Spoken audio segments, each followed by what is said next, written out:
여러분 지난 12월 3일에 카타르의 에듀케이션 시티 스타디움에서 열린 월드컵 2022년 카타르 월드컵의 예선에서 한국과 포르투갈이 붙었어요.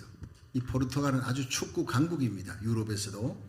그런데 전후반 90분이 지나서 이제 후반 추가 시간에 27초 만에 손흥민 선수가 어시스트를 했는데 황희찬 선수가 받아서 절묘하게 역전골을 터뜨렸습니다.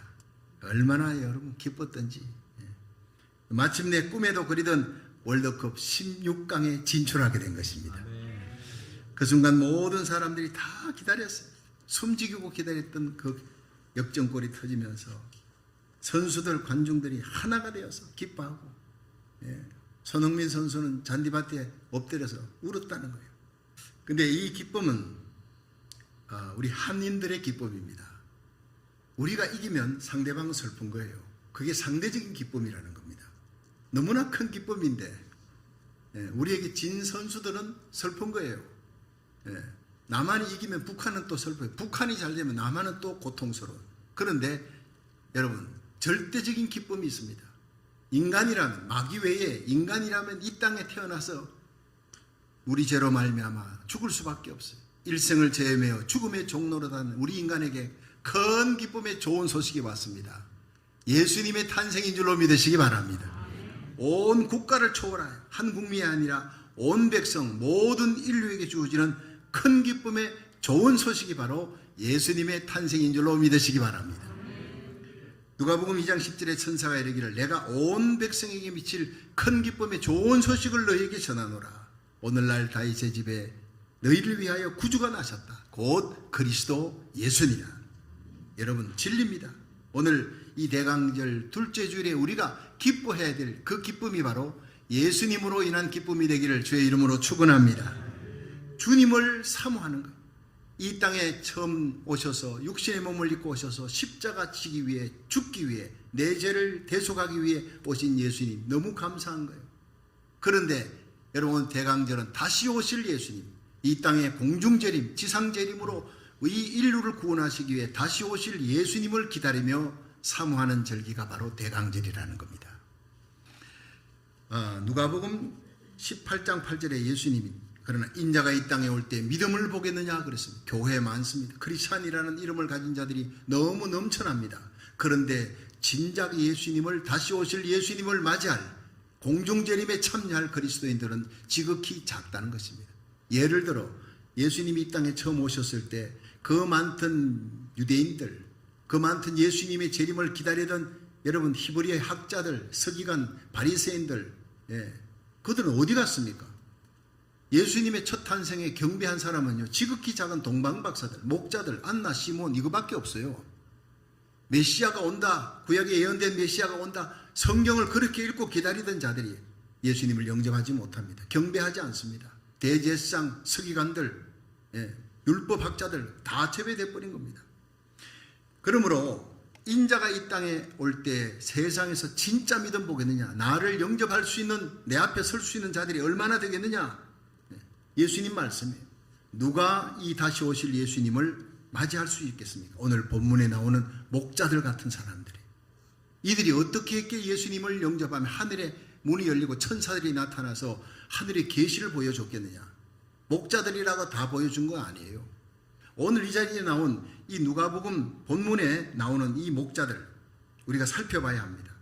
한밤중에 들판에서 자기 양떼를 지키던 자들이, 이들이 어떤 자세로 예수님을 기다렸는지, 메시아를 기다렸는지 우리가 살펴보면서 함께 은혜 받고 다시 오실 예수님을 영접하는데 성공하는 저와 여러분이 되기를 주의 이름으로 축원합니다. 첫째로 목자들은 자기 일에, 맡은 자기 일에 충실했던 사람, 이런 사람에게 하늘의 계시가 임한다는 겁니다. 누가복음 2장 8절 9절 한번 읽어봅니다. 시작. 그 지경에 목자들이 밖에서 밤에 자기 양떼를 지키더니 주의 사자가 곁에 서고 주의 영광이 저희를 두루 비추매 크게 무서워하는지라. 자, 예수님의 탄생 소식을 전달받은 하늘 문이 열립니다. 천사들이 나타나서 누구에게? 목자들에게. 이들은 밤에 자기 양떼를 지키는 자, 모두가 잠잘 때 깨어있는 사람들이, 낮이 아니라 밤입니다. 여러분 지금 역사의 한밤중입니다. 세상을 둘러보십시오. 소망이 없습니다. 정치, 경제, 사회, 문화 모든 것들이 다 그냥 바닥까지 내려갔어요. 인플레이션이 극에 치달하고 있습니다. 전쟁의 소문, 3차 대전이 일어나지 아니할까 전전긍긍하고 있는 상황입니다. 여러분 천재지변 곳곳에서 일어나는 예수님의 재림 직전에 일어날 역사의 한밤중에 우리가 지금 살고 있습니다. 그럼에도 불구하고 파수꾼될 그리스도인들이 잠들고 있어요. 교회가 잠들어 있습니다. 깨어있는 교회가 많지 못합니다. 이때 저와 여러분 우리 교회는 나라 살리기 1000번째로 새벽에 깨어있는 성도, 하나님이 기뻐하는 성도 되기를 주의 이름으로 축원합니다. 밤에 깨어 있습니다. 그 추운 밤에 자기 양떼를 지킵니다. 이 양떼들은 하나님께 제물로 드려질 유월절 양들이에요. 자신의 하나님을 귀하게 여겼습니다. 모두가 잠든 밤에 그들은 깨어 있었어요. 차가운 바람이 불어도 양떼를 지키기 위해서 목숨을 겁니다. 양떼를 노리는 맹수들에게서 양떼를 보호하기 위해 와치웨를 하는 이 시대의 파수꾼들, 자기 일에 하나님의 일에 사랑의 가슴을 안고 책임을 다하는 자들, 이런 사람들에게 주님이 나타나시는 거예요. 천사를 보내시는 거예요. 예수님의 탄생 고지를 알려주는 겁니다. 출애굽기 3장에 보면요, 모세를 하나님께서 부르십니다. 언제 부릅니까? 양 치고 있을 때 부르는 거예요. 잠자고 있는 모세를 부르지 않았어요. 자기 양을 치고 있을 때 여러분 산에서 불이 났습니다. 시내 산에서 불이 났는데 더 이상 타지 않는 거예요. 이상한 광경 보려고 갔다가 모세야 모세야 하나님이 부르셨어요. 내 백성을 데리고 오라. 애굽 땅으로 가서 데리고 오게 만듭니다. 마태복음 4장 18절에 예수님 갈릴리 해변가에서 베드로와 요한을 부릅니다. 안드레를 부릅니다. 그들이 뭐 할 때? 고기 잡을 때, 자기 일에 충실할 때 부르는 거예요. 나를 따라오라. 내가 너희로 사람 낚는 어부가 되게 하리라. 마태는 여러분 세리입니다. 성문 앞에서 돈 계산하고 사람들 세금 받고 열심히 일하고 있는데 나를 따라오라 부르는 거예요. 휴양지에서 부르는 게 아닙니다. 자기 일터에서 맡은 일에 최선을 다하는 사람을 부르는 겁니다.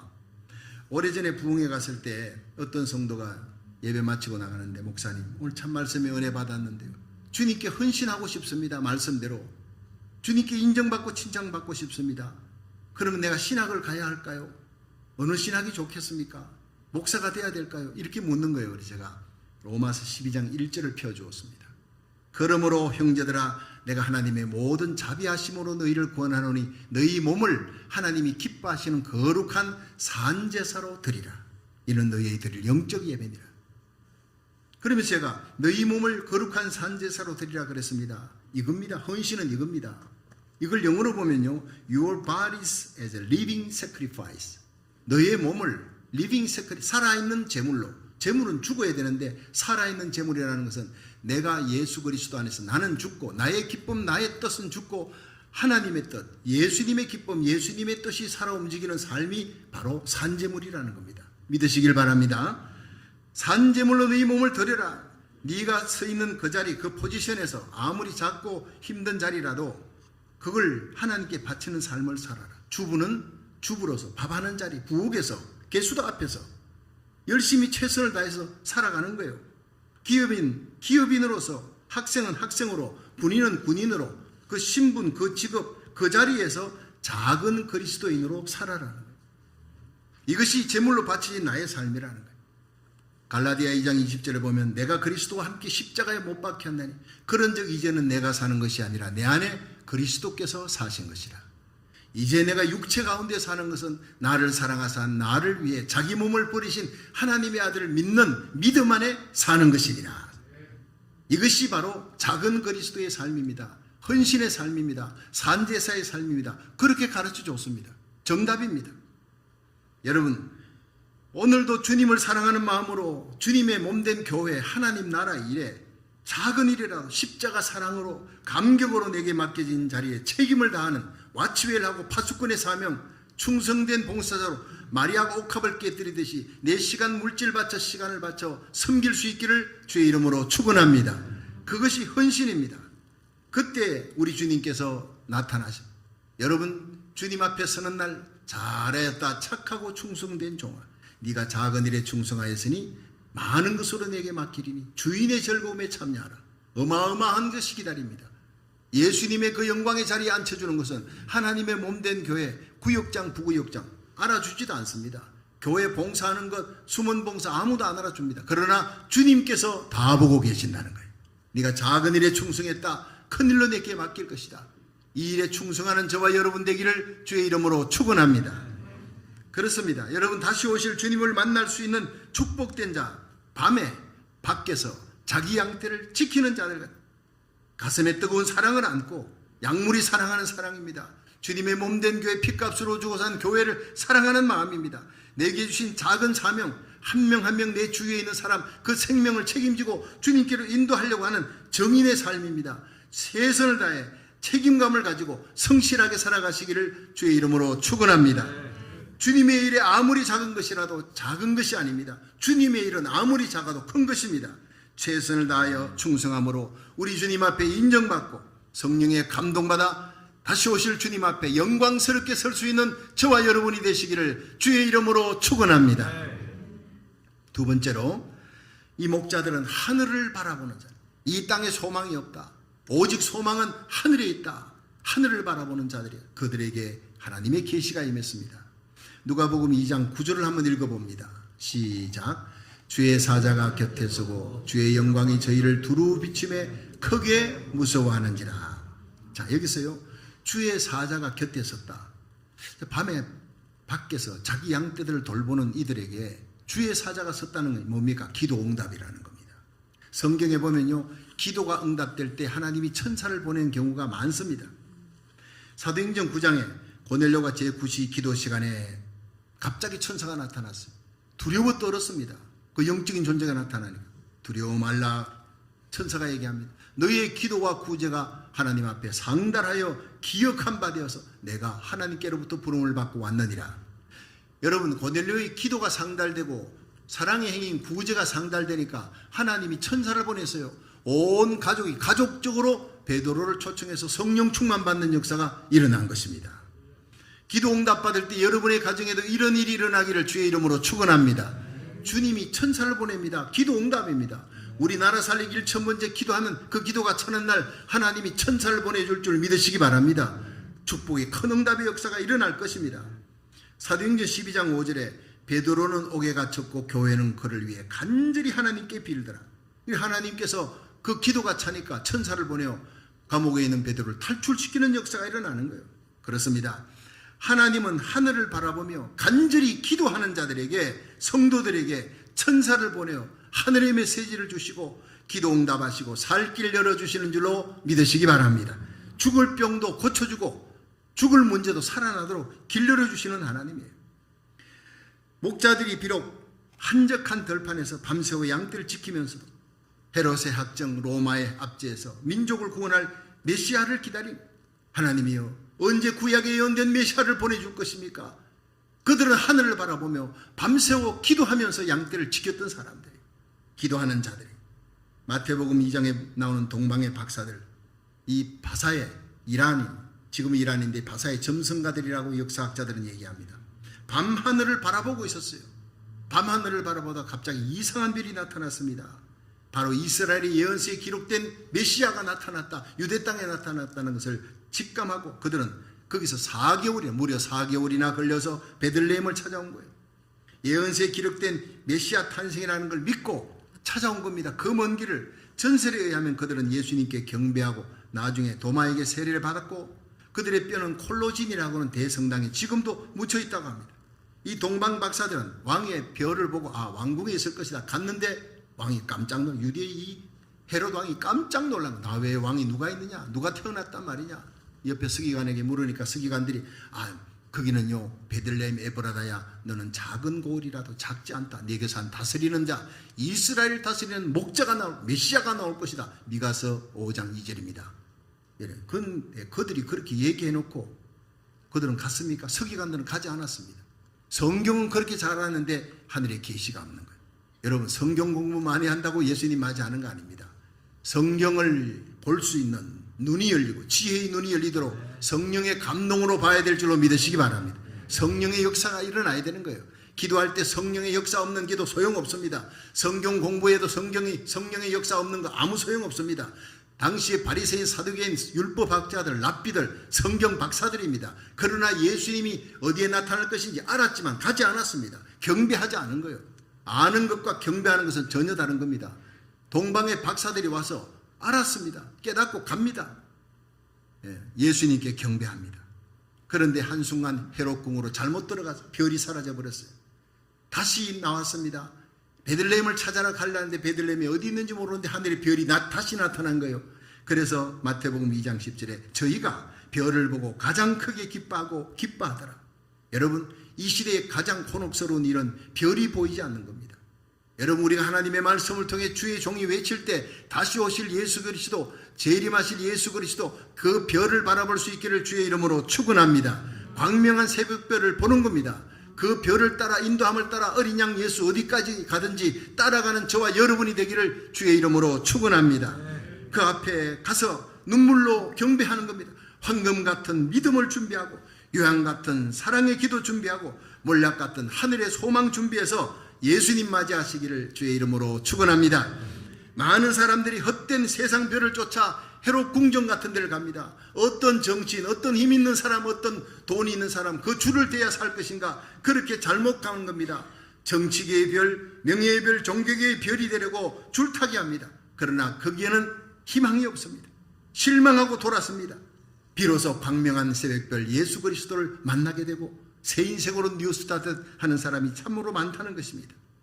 오래전에 대구에 김성화라는 학생이 있었는데 경북대학을 졸업해서 교사를 하다가 무슨 생각이었는지 절에 들어가서 머리 빡빡 깎고 선임이 됐습니다. 그런데 이분이 절에 들어가서 이제 불교계에서 활동하다 보니까 불교계 안에 비리가 그렇게 많다, 참 썩어 빠졌구나 이 생각하면서, 그래도 자기가 어릴 때부터 불교 믿었는데 떠날 수는 없고 이 불교를 쇄신해야 되겠다, 정화시켜야 되겠다고 그 많은 재산을 다 털어서 불교 대학을 세우려고, 그래서 후진을 양성시키고 바른 스님들을 키워야 되겠다 이래가지고 불교 대학을 세우려고 했는데 그냥 사기꾼을 만나서 돈 다 날려버리고 감옥에 들어갔어요.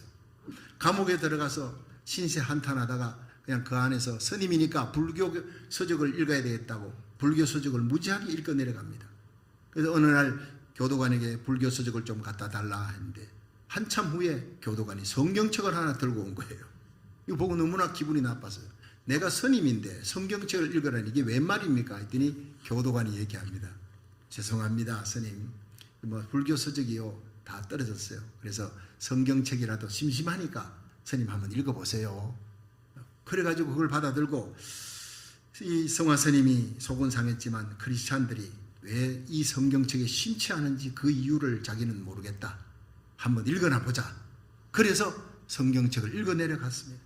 놀라운 것은요, 성경책 누가복음 7장을 읽어 내려갈 때 예수님이 나인성을 지나가는데 12제자와 함께 지나가는데 큰 통곡 소리가 들려요. 상녀가 지나가는데 한 과부가 우는데 그 눈물을 멈출 수가 없는 거예요. 독자 아들이 죽었습니다. 살 소망이 끊어진 이 여인이 송장이 걸어가듯이 터덕터덕 상녀 뒤를 따라가며 슬피슬피 우는데 그 울음을 멈출 수 있는, 위로해 줄 자가 없더라요. 예수님이 가까이 다가가셨어요. Don't cry, 울지 말라. 여러분, 얼마나 귀한 말씀입니까? 이 세상에 많은 눈물이지만 그 눈물을 멈출 수 있는 분, Don't cry, 울지 말라 할 수 있는 분 예수님밖에 없는 줄로 믿으시기 바랍니다. 그런데 예수님이 그 관을 멈추게 하고 손을 댔습니다. 관 뚜껑을 열고 청년아 일어나라, 내가 네게 말하노니 일어나라. 청년이 벌떡 일어났어요. 할렐루야. 그 어머니에게 돌려줬습니다.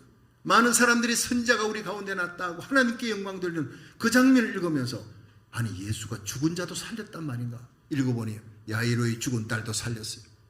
여러분, 그 나인성 과부의 아들만 살린 것이 아니라 계속 죽은 자를 살리는 장면들이 나타나면서 나사로가 죽었는데 나흘이 되었지만 살려주셨습니다. 이 사건을 읽어가면서 큰 감동을 받습니다. 왜냐하면 불교계에도 이런 비슷한 이야기가 있거든요. 이 불경에도 있는 것을 이 성화스님이 기억해냈습니다. 그런데 그 끝은 너무 다른 거예요. 인도의 구시라성이라는 성에 시달림이라는 숲이 있는데 그 숲에 부처와 그 제자들이 길을 가다가 한 젊은 과부가 헐레벌떡 달려와서 부처님 앞에 무릎을 꿇습니다. 부처님, 내 아들이 방장 죽었습니다. 남편 잃고 나는 과부로 살아가는데 이 아들 하나밖에 없는 아들이 죽었으니 나는 소망이 없습니다. 제발 살려주세요. 이 아들 없으면 나는 못 삽니다. 그렇게 울기 시작합니다. 그때 부처님이 얘기했습니다. 너는 지금 저 아래 마을로 가서 한 번도 죽은 사람이 없는 집에 가서, 그런 집이 있다면 그 집에서 살을 한 움큼 가져다가 죽을 거려라. 미움을 해서 죽은 네 아들에게 먹여주면 아들이 살아날 것이다. 너무 기쁜 거예요. 예. 살 소망이 있는 겁니다. 달려 내려갔습니다. 단숨에 아랫마을로 가서 하루 종일 이 집 저 집 다니면서 여기에 한 번도 죽지 않은 사람이 있습니까? 다 물어보고 나중에 지친 몸으로 부처 앞에 왔습니다. 부처님, 그런 집은 한 집도 없답니다. 한 집도 없답니다. 할아버지 죽었어요. 정조 할아버지, 고조 할아버지 다 죽었지 죽지 않은 사람이 없습니다.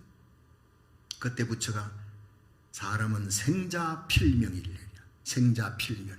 반드시 사람은 한번 태어나면 반드시 죽는다. 인연 따라 태어났다가 인연 따라 죽는 것이니 너무 슬퍼할 것이 없느니라.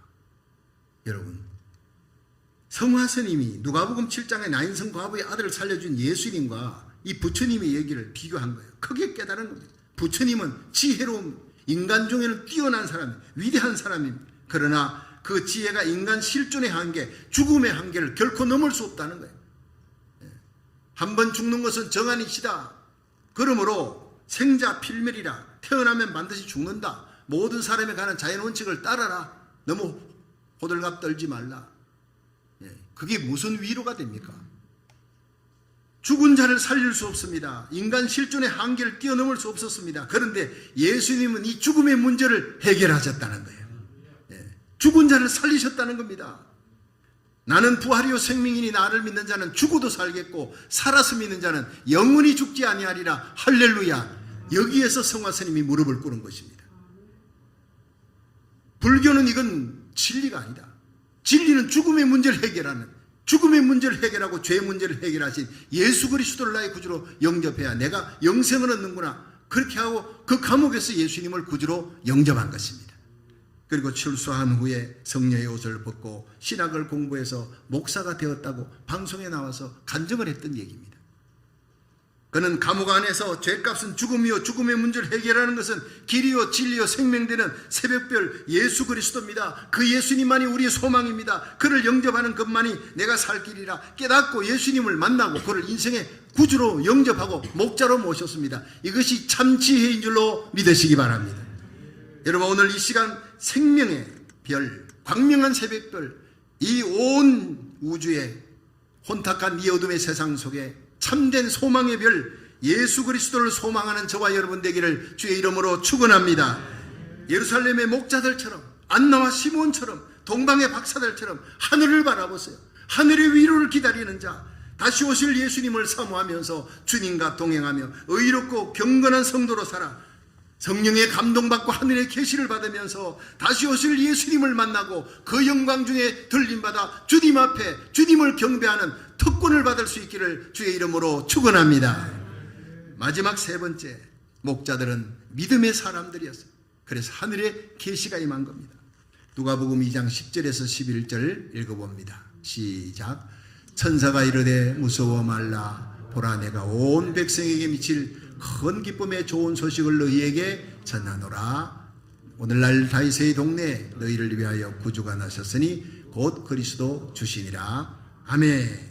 자, 여기서 천사가 이르되 무서워 말라 그랬어요. 여러분, 이사야 41장 10절은 하나님 말씀이에요. 두려워 말라, 내가 너와 함께함이라. 무서워 말라, 내가 너를 도와주리라. 내가 너를 굳세게 하리라. 참으로 나의 의로운 오른손으로 너를 붙들어 주리라.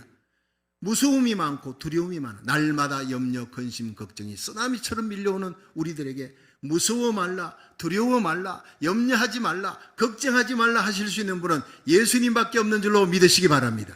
천사를 통해 무서워 말라는, 무서워 말라. 그것은 바로 너희들은 은총을 입었다. 무서움의 반대가 뭡니까? 두려움의 반대는 평강입니다. 피스입니다. 에이레네. 세상이 주는 평안이 아닌 하늘의 평안, 예수님이 주시는 그 평안, 십자가 지고 가면서도 누렸던 그 평안을 저와 여러분에게 주시기 위해 이 땅의 평강의 왕 예수님이 오신 줄로 믿으시기 바랍니다. 우리는 은총을 받은 자예요. 목자들은 은총을 받은 자들. 하늘을 바라봤어요. 밤에 밖에서 자기 영들을 지키는 책임감이 있는 사람, 하늘을 바라보고 기도하는 사람들에게 평강이 있을지어다. 이 말이 바로 무서워 말라는 거예요. 오늘 예배 가운데 거룩한 성령의 기름 부음으로 모든 염려, 근심, 두려움이 사라질 수 있기를, 어둠이 사라지시기를 주의 이름으로 축원합니다.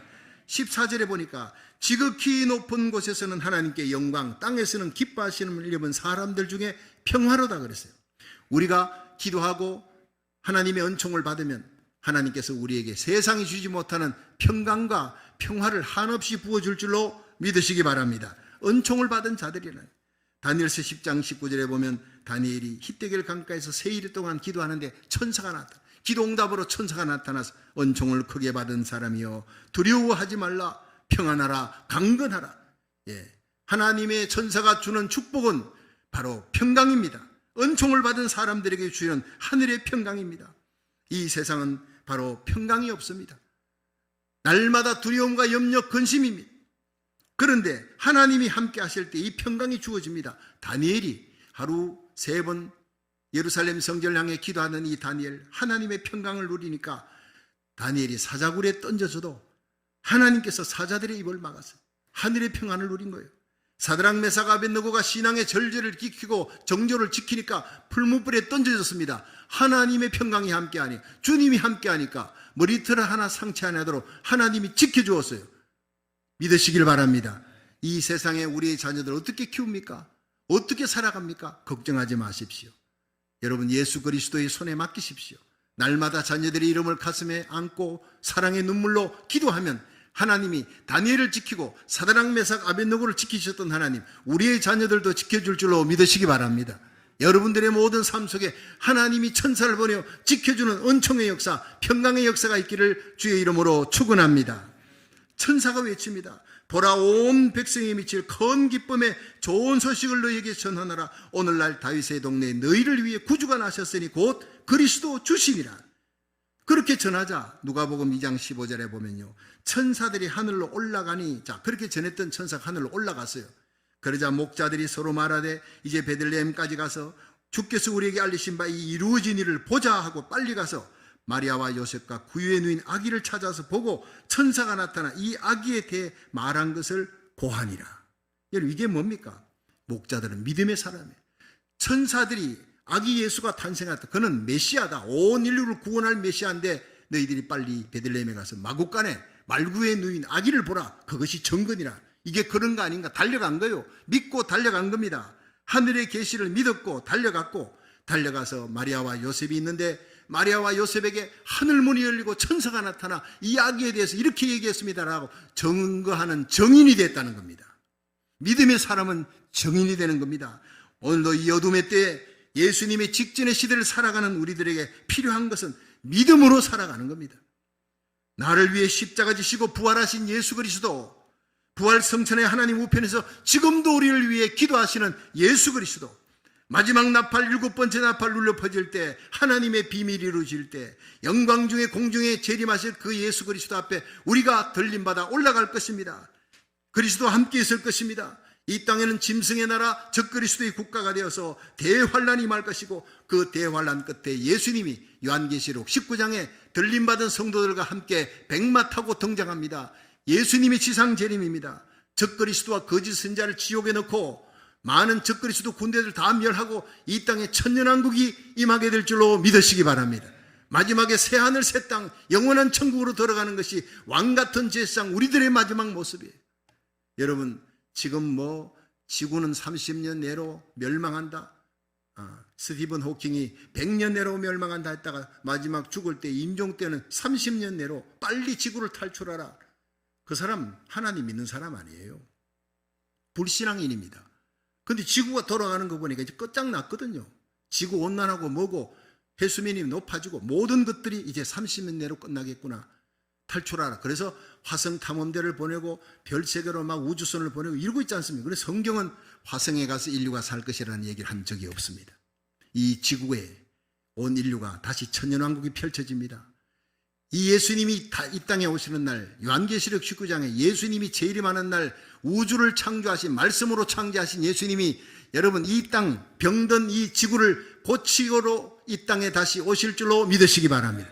주님 오시면 고쳐지는 겁니다. 죽은 나사로 살리셨던 예수님이 빙하를 왜 못 고치며 북극, 남극, 온난화 이 문제를 왜 해결 못하겠습니까? 모든 전쟁은 거칩니다. 평화의 날이 1000년 동안 여러분 죽음이 오지 않는 그 영광의 계절이 우리에게 다가올 줄로 믿으시기 바랍니다. 우리의 소망, 이 지구의 소망은 예수 그리스도밖에 없는 줄로 믿으시길 바랍니다. 그렇습니다. 그 믿음으로 다시 오실 예수님 앞에 깨어 기도하라는 거예요. 파수꾼이 되라는 거예요. 한 사람도 이르지 않고 멸망이 이르지 않고 다 구원받기를 원하시는 하나님의 가슴을 안고 복음 전하는 저와 여러분, 십자가 복음 전하기를 주의 이름으로 축원합니다.